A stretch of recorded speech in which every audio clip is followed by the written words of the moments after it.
Hey, what's going on, everybody? This is Tyrone back with Tech Life. This article comes to you guys from SDX Central. I'll leave a link to it in the description so you guys can check it out.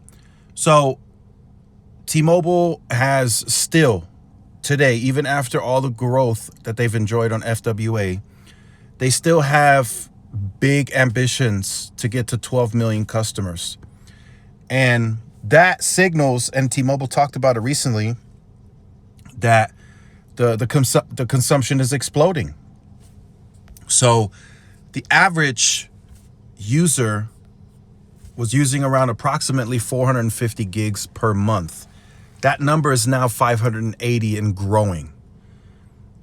So that's about a roughly around 22% increase. If they continue down that path, I mean, we could be seeing 600, 700, 800 gigs a month average usage.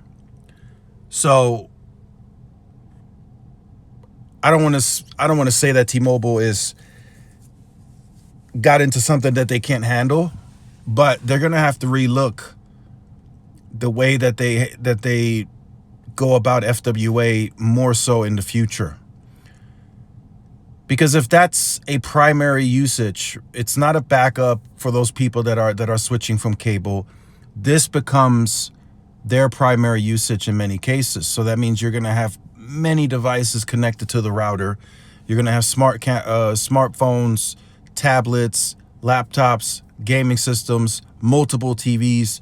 You're going to have your security cameras, perhaps your Ring camera for your doorbell. All of that connected to the T-Mobile network.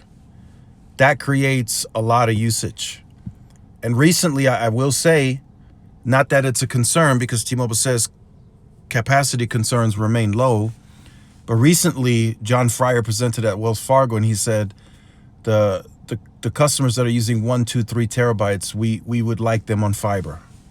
So that might tell that says a lot. If he says that says a lot. They can handle that user, but it's not an ideal customer that you want on any given sector because they're pulling a lot of resources from that tower.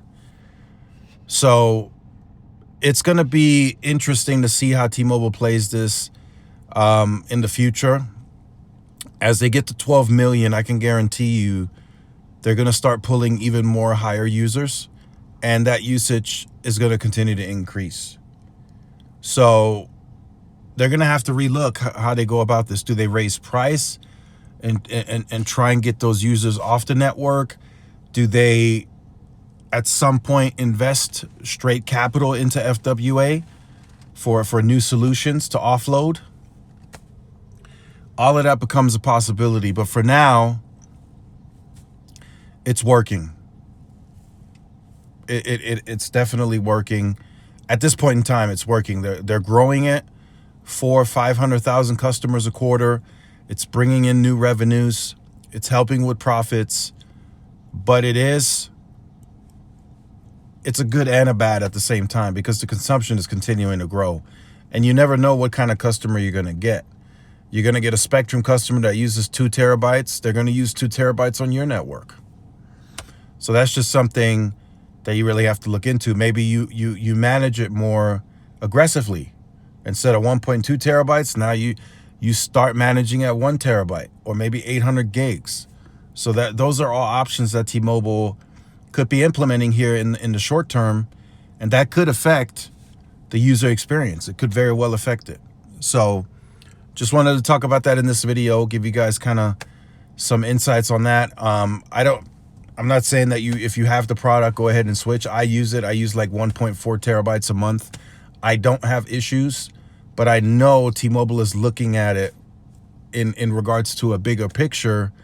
How do we get those customers off of our network but still keep them within our billing system? And if we can't, then we have to see, okay, we need to raise price and trying to offload some of those customers back to cable, right? That is also a possibility. So let me know your thoughts. Like, share, subscribe. I'll see you in the next one. Peace.